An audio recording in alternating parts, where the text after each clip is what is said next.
So, I have one of the most miserable parts of the morning, which is be the second to last speakers.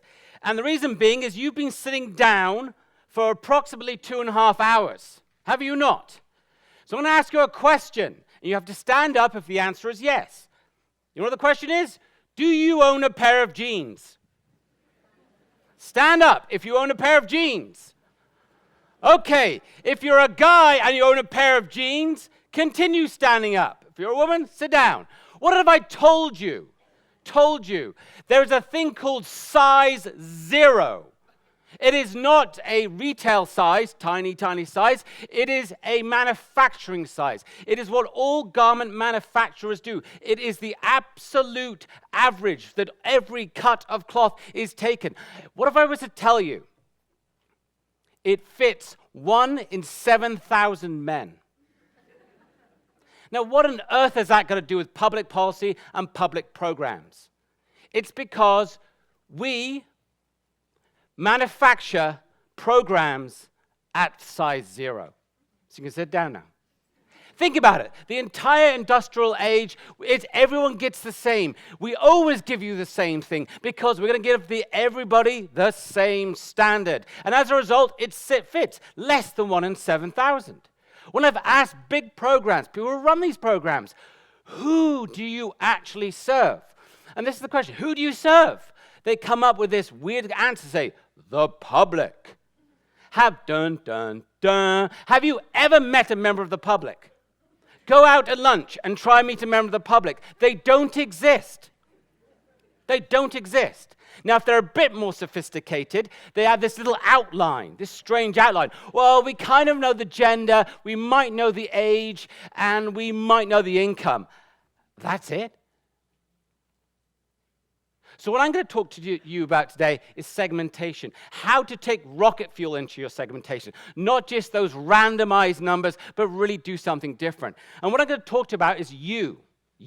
Think about you as a segment. Think about you as a niche. I'm going to talk about your lifestyle, what makes up a lifestyle. I'm going to talk about values, how you understand values in segmentation. And lastly, needs, and how this will enrich your ability to devise programs for the 21st century, not the 20th.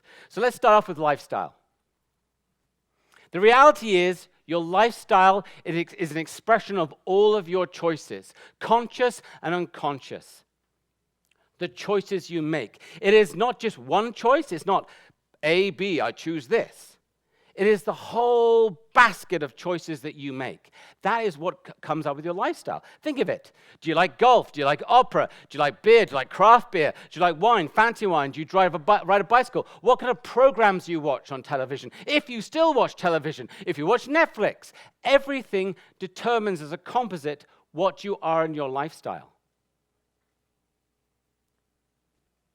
Could be your food choices, your preferred choices, your should preferred choices. Think of the supermarket you go to.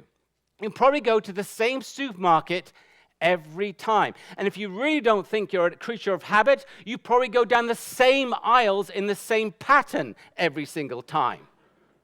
And there's entire aisles you never go down. But somebody does, because they're in a different segment. If you go to farmers markets, you say, oh, I'm going to do the supermarket route. That's because you've chosen a different segment.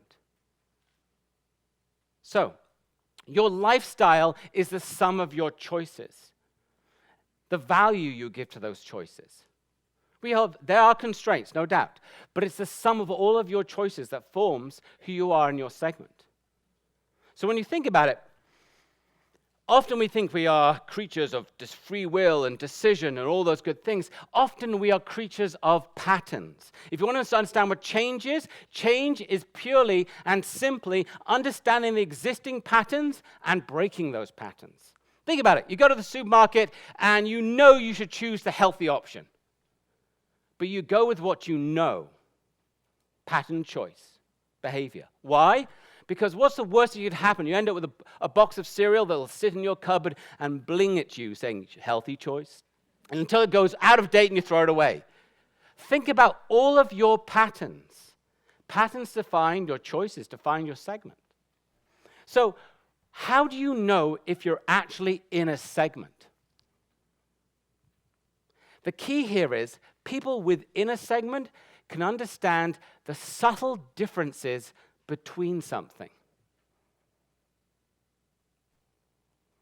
If you know what those are and what brands those are, you're in the same segment. If they're just a bunch of shoes, you're not. Now, segments can be aspirational. You might like to own one of those pair of shoes, but that's still a segment too. Values. Values is what you think is important or not important. It's your values. Values. How many legs does this elephant have? Name it. 5? Strange elephants, you know. They're all data and evidence-based people. Everybody looks at the same set of choices differently, same set of values differently.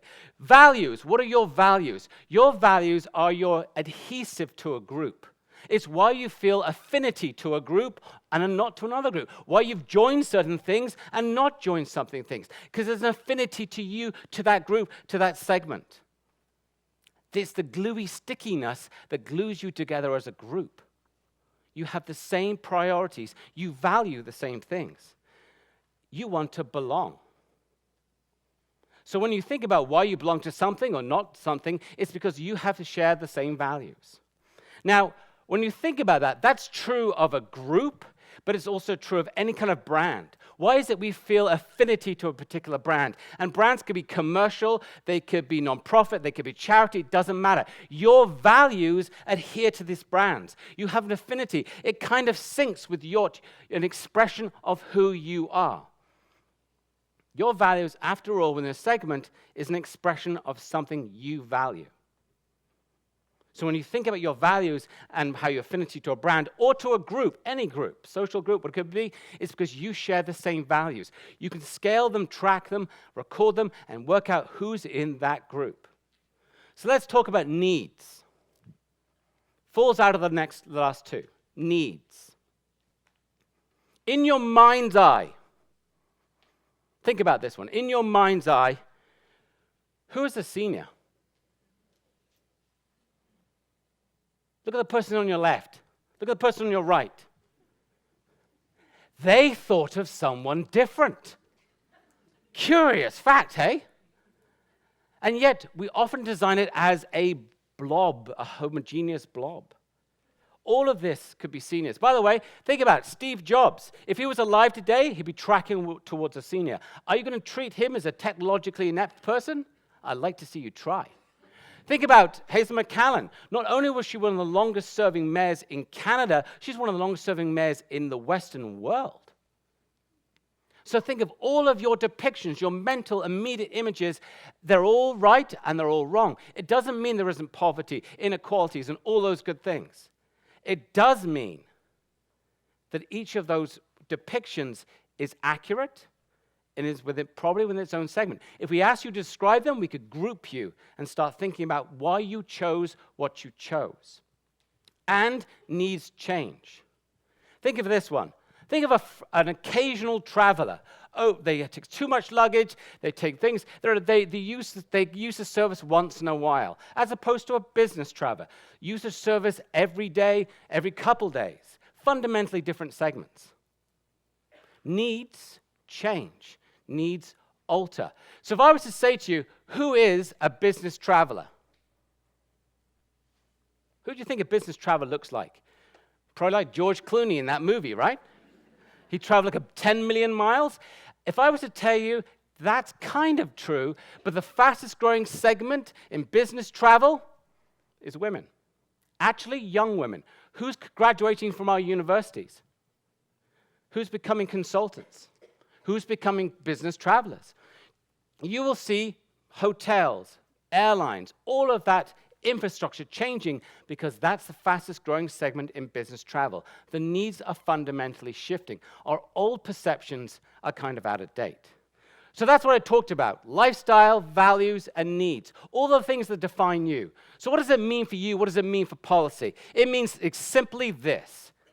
Mashed potato is not good enough again. All we produce is mashed potato. And if you're allergic to mashed potato, we're going to shove mashed potato down your throat. It's not good enough as an option. Think of your segment. If you really want to be more adept, think of your niche. Who is in that niche? Start with empathy. They know what they value, not you, and design by that segment. So if you really want to understand what I've talked about, all you have to understand is ABBA. Knowing me, knowing you, aha.